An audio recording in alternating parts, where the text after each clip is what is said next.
Hello, dear children.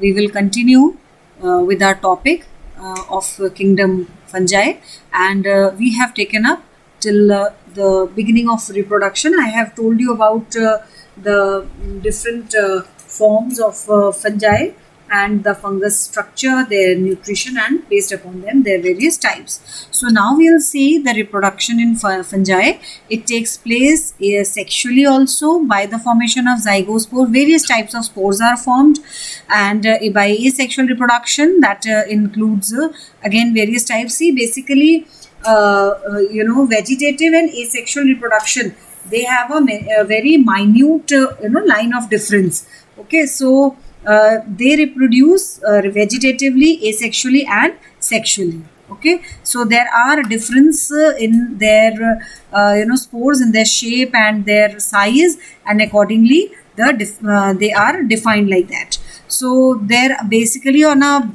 broader scale. If you see, there are two types of these conidia which are formed, which help in reproduction. So that is small and single cell. Then they are called as microconidia, otherwise macroconidia, which are large single and many cell. Now we will see various modes of vegetative reproduction in fungi. So it multiplies by all these methods which are given here. First one is fragmentation. The name tells. Now what happens here is, you can see this is a hypha, the hyphae, that is the single strand. So this vegetative hyphae, if it gets broken into the fragments, accidentally, if suppose that happens, then the fragment will develop into a new mycelia under favorable conditions. And the example of this type of reproduction, vegetative reproduction, that is fragmentation, is Rhizopus and Mucor. Okay. Then next one is budding. So budding is found basically in unicellular fungus, that is yeast. So what happens here? A small outgrowth, you can see, that appears on this vegetative cell, and it slowly it enlarges in size. The nucleus divides, you can see here, mitotically, and the bud receives the daughter nucleus. After it receives the daughter nucleus, then there will be division in the cytoplasm. This bud, it gets cut off from the parent, and then it starts growing into the form of a new individual, and this bud remains attached till the time and if the complete division takes place. And if the bud, they remain attached to the parent cell for a long time, then they will result in the formation of pseudomycelium. The third type of this vegetative reproduction is fission. So fission, in this case, what happens, that the parent cell, it splits into two daughter cells. You can see here, each daughter cell that develops into a new individual, and it is also common in yeast. So this budding and fission, it is very common in yeast. Then next one is sclerotium. So these sclerotia, there are more or less round or cushion-like irregular structures, and they are formed in fungus. These are a kind of perinating bodies which are made up of compact mass of hyphae. This sclerotia, this one, it is surrounded by external layer of hard pigment of hyphae that form a protective covering. So we call this covering as a rind, R-I-N-D, rind, right? They grow under favorable conditions, and then they produce new mycelia. Example is Claviceps purpurea, that is example of sclerotia. Means where through this the reproduction occurs in them. Then there are some rhizomorphs. So these are like rope. You have seen when you twist the rope, so it gives the appearance of twisted rope.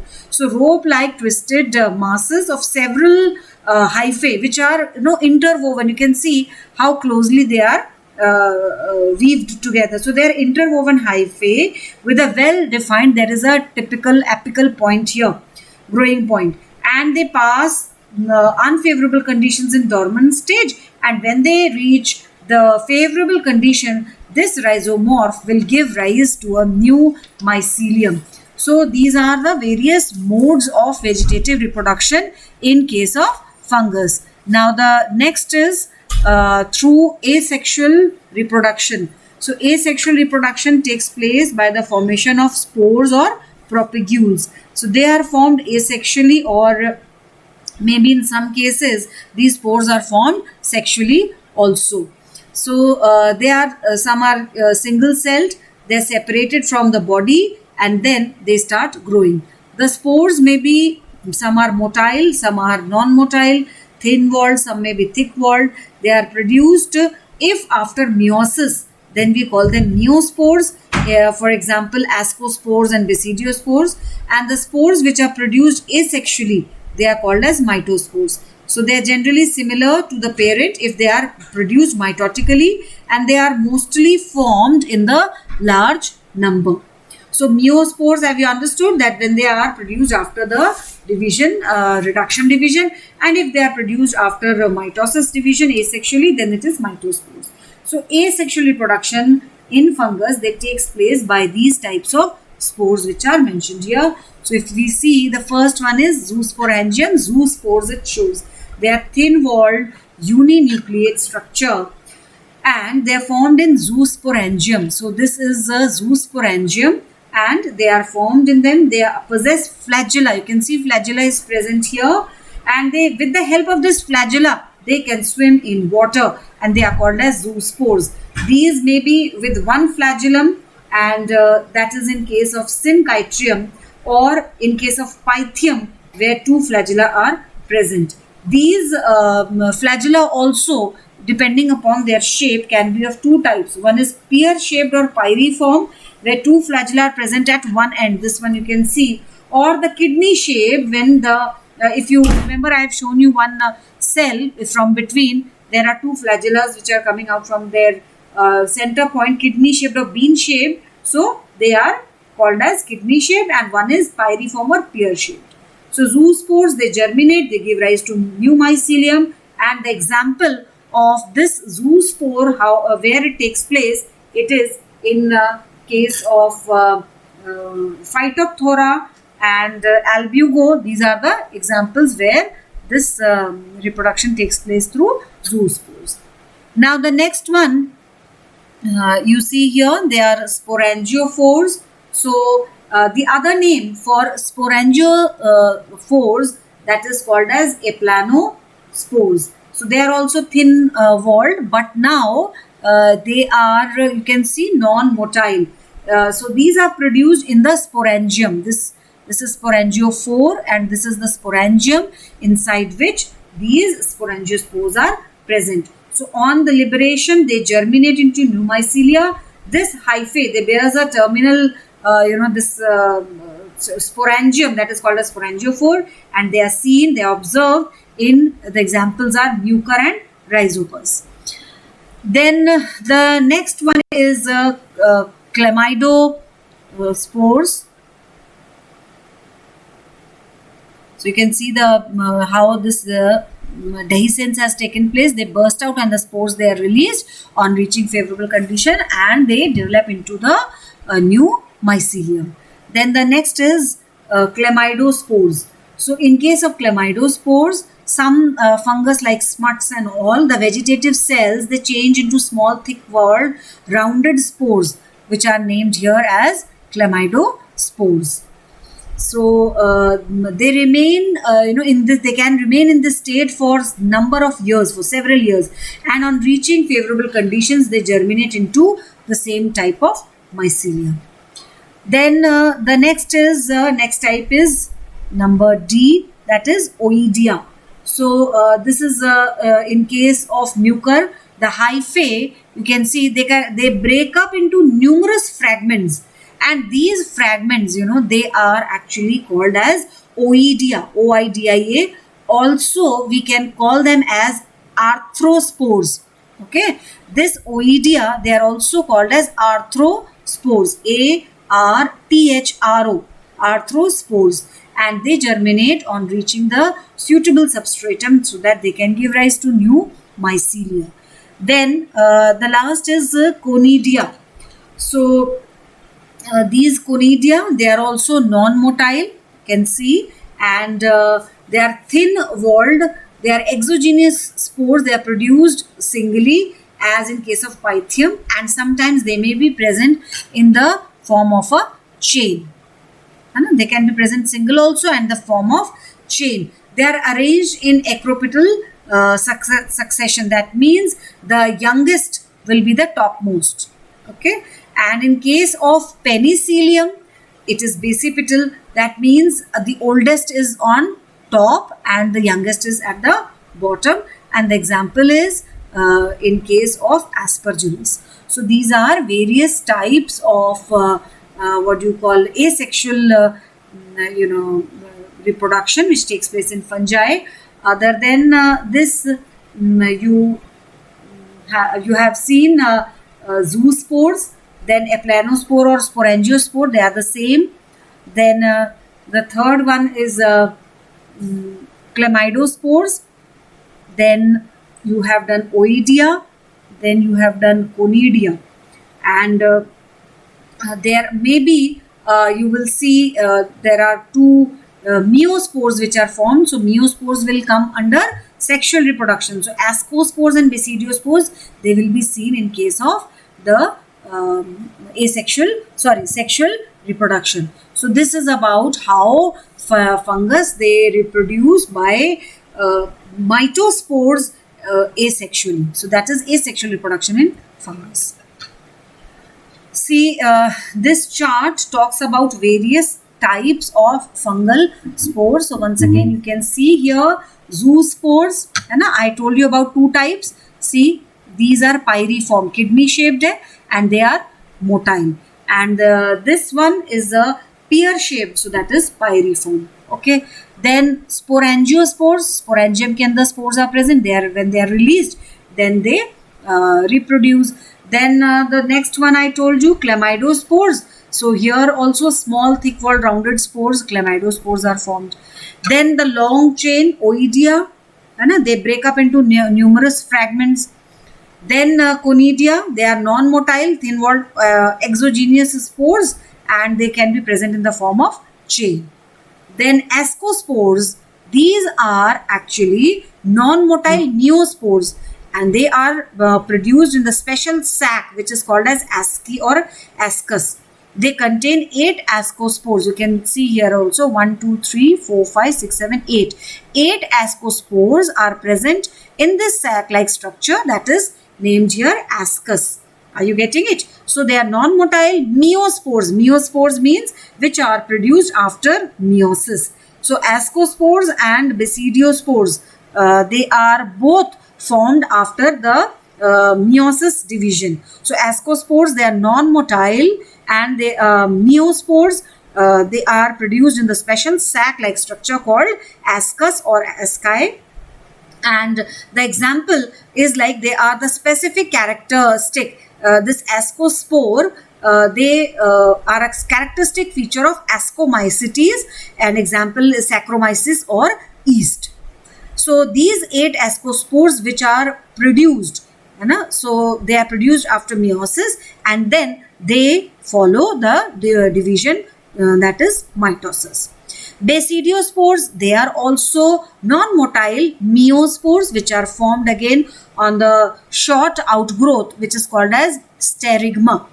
This is called as sterigmata, sterigma on a club-shaped structure which is called as basidium. So on this basidium, these sterigma, sterigmata, they are an outgrowth on top of which these non-motile meiospores which are formed after meiosis. So they are formed here, and these are formed in the Basidiomycetes. After this, we are going to discuss about various types of fungus depending upon the types of spores they bear in their life. Then the next is acidiospores, and acidiospores, uridospores and teletospores. All these are, you can see 2 nuclei are there in all these 3. So they are a category of binucleate spores. So these spores are meant for multiplication of dikaryotic mycelium. That means they have 2 nuclei in them. They are dikaryon or dikaryotic, and the example is acidiospores, uridospores and teletospores. They are all found in Puccinia or wheat rust. Okay, So these spores, they are like zoospores. They are produced by aquatic fungi. They are motile and they possess flagella, so they can swim and move around, and they can help in the reproduction. Most terrestrial fungi, they produce non-motile spores in large numbers, so they can easily be dispersed through wind.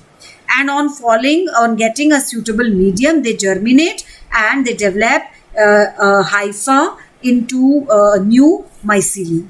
So what is the importance or significance of these spores? That this formation of spores, it helps in rapid reproduction, because each spore on germination, it forms a new mycelium. Spores can easily get dispersed, and they enable the fungus to grow on a new substrate. Spores help the fungus to tide over the unfavorable conditions. They help them to fight with the unfavorable conditions. Some spores, they remain viable for several years. So this enables fungus to form the mycelium even after the long period also. Like chlamydospores, I told you, they remain viable for several years. Spores, they form ideal structure, obtaining pure culture and investigating their morphology and physiology, etc. Okay, so that was about the types of fungal spores. There can be a big and a good question on this. I hope you have understood each type, and when this comes along with the diagram, you will have to describe the examples also. So I told you zoospores, they are present in Pythium. Aplanospores or sporangiospores are the same thing in Mucor rhizopus. Then Oidea, Mucor, and Coprinus. Chlamydospores, they are also found in smuts. Then Conidia in Penicillium, Aspergillus, Ascospores in yeast, that is Saccharomyces, Basidiospores in Basidiomycetes, and binucleate spores in case of Puccinia or rust. So children, please write down all the examples and definition. I would like to see that you all are doing this work in your copy also. Might be given in your book, children, but this you have to learn and understand very well, so that you can answer your questions. Now, the next we move further on the sexual reproduction. So, see, except fungi imperfecti, that is Deuteromycetes, all the fungus can reproduce sexually. This is one thing very important that you have to understand. So, some lower fungi, they have aquatic forms, so they produce motile gametes which can fuse in water. You have seen that. And others, they form dissimilar reproductive structures, and they actually are equivalent to male and female gametes which are formed.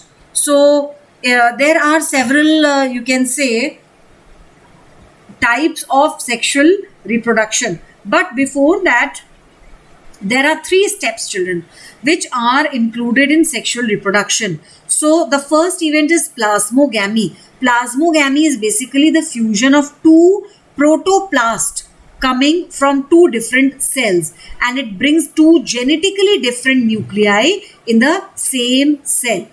So then after this, the cell becomes dikaryotic or binucleate, and this phenomena is called as dikaryoticization. Okay, and then karyogamy. So karyogamy involves the fusion of 2 haploid nucleus. Are you getting it? First, there will be a fusion of protoplast, है ना? Then the genetically different nuclei, they are present in the same cell, so it becomes dikaryotic or binucleate. Second step is karyogamy. So that means the nucleus will come together in plasmogamy. They form a diploid nucleus, and that is called as synkaryon. So there is a variation in the duration between plasmogamy and karyogamy. In lower fungi, sometimes it takes immediately, but in higher fungi like Puccinia and Neurospora and mushrooms, it is much delayed just before the meiosis. So in this stage between plasmogamy and karyogamy, cells, they take a lot of time to fuse their nuclei.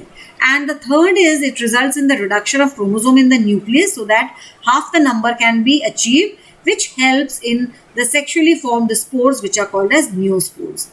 See, in fungi, the sex organs, they are called as gametangia, and the unicellular without any protective covering. So these gametangia, they produce one or more sex cells or gametes, and they develop into the different hyphae, same mycelium, or on hyphae, two different mycelia. So they are present. So I hope this point is clear that sexual reproduction involves three steps. First step is plasmogamy, that talks about the fusion of two protoplasts. Then that makes the nuclei binucleate. Okay, the cell with the two nuclei, binucleate or dikaryotic. Then comes karyogamy or synkaryon. That means the diploid nucleus is formed after the fusion of these two nuclei which are present in the cell. And once it is formed, then the reduction of chromosome takes place to maintain the number. And after the reduction, the sexually formed spores are produced, which are called as neospores. And the sex organs are called as gametangia. Now, types of sexual reproduction. So fungi, it may take place by these methods which are given here. So you see, the first one is planogametic copulation.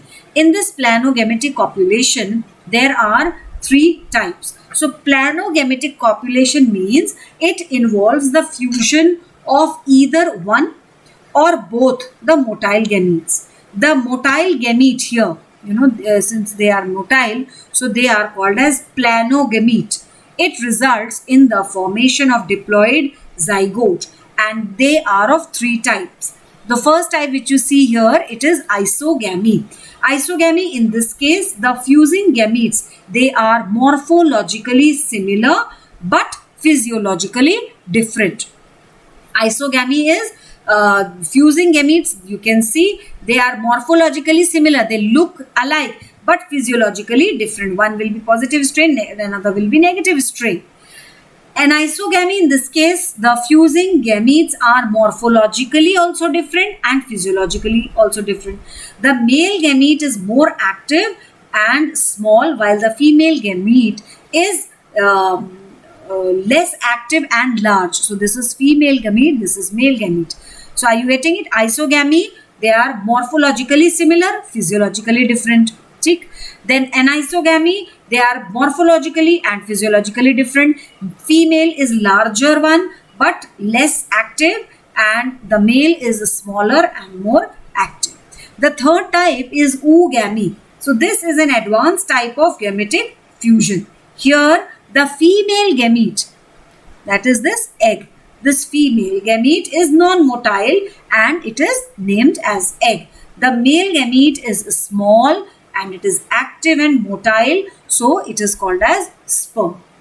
So these are the three types which come under planogametic copulation. Planogametic involves the fusion of either one fuses or both are motile gametes.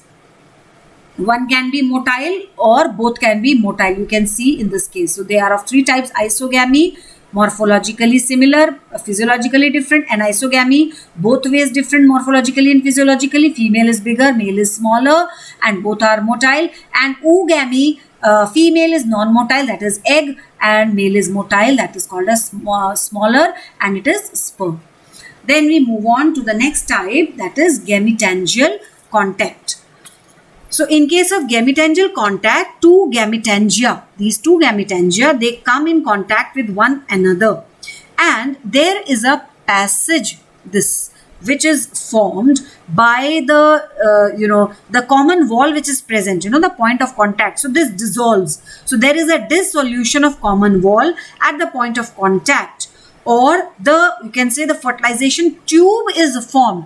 Then only the transfer of the protoplast can take place. So this tube is formed, so the entire protoplast can be transferred from the male gametangium into female gametangium, and the two gametangia, they do not fuse together and maintain their identity. The mature thick wall which is produced here, that is called as oospore, as example is in the case of Phytophthora. So the two these gametangia, they come in contact with one another. Then there is a fertilization tube is developed, so that it helps in the transfer of protoplast of male gametangium into female gametangium. So these two gametangia, they do not fuse. They maintain their identity, and the mature thick walled diploid product is formed, that is called as oospore. Now the third type is gametangial copulation. So what happens here is the entire protoplasmic content of the two morphologically or physiologically dissimilar gametangia, they are fused. The thick body walled, with that they are fused, and what the new thing is formed, that is called as zygospore. Example is mucus and rhizopus. Then the next is spermatization. In case female sex organ is either represented by a small hypha, as in case of Puccinia, and or maybe specialized hypha, like in case of Neurospora. The male gamete is represented by modified you can say uninucleate spore body, which is called as spermatia, spermatium. Fusion takes place between the cytoplasm of this spermatium and that of the receptive hypha or trichogyne. We call this as a trichogyne or female gametangia, a female sex organ. It results in the formation of dikaryon. You can see two nuclei are there, so that results in the formation of dikaryon. This is spermatization. And the last type is somatogamy. This takes place in fungi where the formation of gamete is absent. For example, in yeast mushroom, also in bracket fungi. So the fusion involves two vegetative or the somatic cells, see here, belonging to the same thallus or two physiologically different thalli. Okay, now when we are talking about different types of thallus, there comes a term in my mind to tell you here, that is about heterothallism.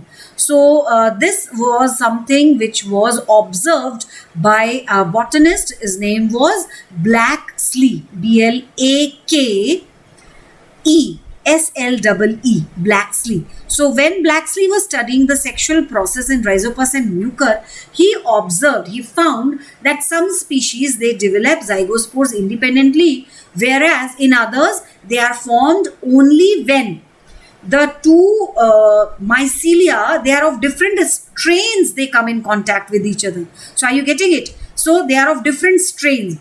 Then he coined the term homothallism and heterothallism to explain the whole thing. So homothallism means they produce zygospores which are independent, and when he talked about heterothallism, so that means there is a presence of opposite mating types. That means two different strains are present. So and this was found in Mucor and Rhizopus. This heterothallism was this heterothallic species was seen. So although the two fusing hypha, they may look morphologically similar, that's what we have been talking about here, but they differ physiologically, and we call them as a plus strain and a minus strain. So what does that mean? That these strains, they do not produce zygospores, but they form when they are grown together, then they form this zygospores which are produced after their fusion. So the phenomena of the existence of two genetically different, the phenomena of this formation or existence of two genetically different, genetically a positive strain, negative strain, and sexually compatible strains in separate thallus in a species is called as heterothallism. Children, please learn the definition of heterothallism and who observed this. And the example where this was observed is Rhizopus and Mucor. Okay, so that was till the sexual reproduction in case of fungus. Now in the next part we will see the classification of fungus. Okay, so on the basis of these spores, the classification we'll see in detail later. There are 4 types of classes based on the sexual spore formation. So they are zygomycetes, ascomycetes, basidiomycetes, and all these 3, they reproduce sexually, whereas deuteromycetes, that is fungi imperfecti, the name is also given. Why? Because they cannot reproduce sexually. Okay, so I hope this different types of reproduction, which is a big topic in kingdom fungi, is clear. And in the next session we will discuss about the various types of these fungus depending upon the spores which are present in them. So I hope it is clear, children. Thank you.